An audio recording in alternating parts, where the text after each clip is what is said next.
అబ్రహాములో ఉన్నటువంటి గొప్ప లక్షణం, నీవు లేచి నీ దేశము నుండి నీ ప్రాంతము నుండి నీవు బయలుదేరి నేను చూపించు దేశమునకు నీవు వెళ్ళుము, నిన్ను గొప్ప జనంగా చేస్తాను, ఆశీర్వదిస్తాను.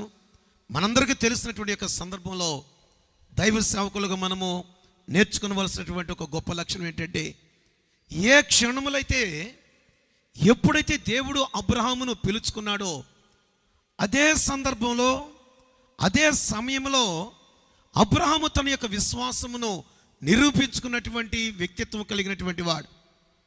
ఏ సమయంలో అయితే దేవుడు అబ్రహామును పిలిచాడో ఆ క్షణములోనే అబ్రహాము తన యొక్క విశ్వాసమును నిరూపించుకున్నటువంటి వాడిగా కనబడుతున్నాడు.